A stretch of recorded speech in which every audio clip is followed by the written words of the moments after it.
The Communication Authority's decision to withdraw the temporary authorization for digital distribution platform granted to Royal Media, NTV and KTN now takes the battle back to court. The trio intend to challenge what they say is part of a bigger scheme to force them to surrender their content to two foreign-owned companies. We'll be taking every action legal to be able to protect our rights, because we think this is blatantly unfair. We have a regulator who is clearly hostile towards the three media houses. We don't understand why. But also, as citizens of this country who pay their taxes, we don't think we should be treated as shabbily as we are being treated today by our regulator. The CAK has had a predetermined position, and that position is to force the mainstream Kenyan media to be carried, or the signal of the mainstream Kenyan media to be distributed by one of two companies. As media, we come from a very independent background, a background that values freedom of the press, a background that values press freedom. And we are saying there is nothing in our DNA that would allow us to be carried by either of those two channels. The three media houses insist CAK is punishing them for daring to explain to the public that the set-top boxes being marketed by StarTimes and GoTV will incur monthly charges, information the authority and the marketers have failed to disclose to their clients. The media houses faulting the Commission for playing partisan by allowing StarTimes and GoTV to continue airing their content without their consent. The advertisement by the three media houses is misleading to the public. We want to make it abundantly clear that we do not think those adverts were in any way misleading. A letter by the CAK, dated I think 3rd December, they clarified the whole issue of must carry rule.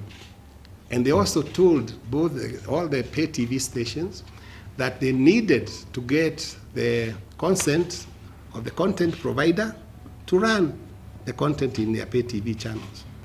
That permission has not been provided for them to carry our content. The letter we got from StarTimes was to say, guys, we shall carry you. That is not really a language for somebody seeking your authority. And even when they were writing that letter, they continued to carry our content on the air. But these are not people we feel we can do business with. They are arrogant, and the fact that they are foreigners, we feel even more aggrieved, because they don't even have the common sense and the courtesy to even ask us, may we carry your content under the terms which we can agree with you. They are foreigners, and therefore these stupid Africans, they can do anything they want with them. The media houses have also accused the authority of jumping the gun in their statement Wednesday.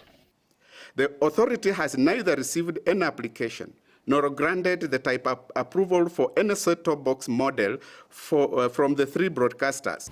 The reason why we have not given CAK the set-top box to type approval is because there's none to give them. We just placed the order the other day because these guys delayed in giving us the frequencies.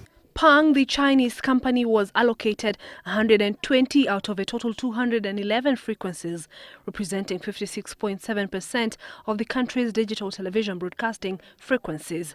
KBC was given 54 frequencies, representing 25.5%. GoTV has been allocated 5 frequencies, or 2.3%.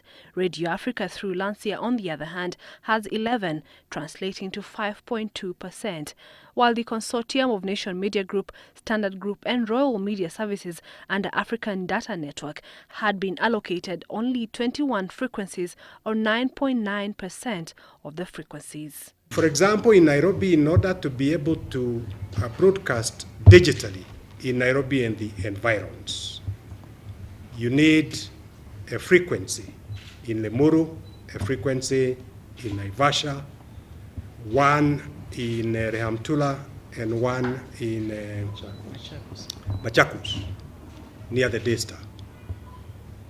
Whereas Pang has been given frequencies in each of these sites. The three media houses have been given one single frequency. We would like them to come out in the open and tell us, what is this major thing about Star Times Pan-African Group that they have defended so well, I must say? What is this major interest about GoTV that they have defended so viciously? Where else in this country or anywhere else in the world do you find a foreign company coming and being given close to 60% of all the frequencies in the country, which is a public resource? Where? How? If you went to China, you think you would get that kind of license? If you went to America, you think you would get. Why is it only in Kenya that we find those kind of things? And even as they head back to court, the media houses maintain that they will not allow their content to be carried by the foreign companies. If you report something that they don't like, there is every likelihood they'll order your signal not be carried. Pang, as a foreign company owned by the Chinese, we also know their track record. It's not the guys coming from China. Their track record of press freedom is not one of the most impressive ones. It's totally unacceptable, and we are prepared to go up to Paris in the Intellectual Property Court to defend our rights. Esther Kahumbi, Citizen Live at 9.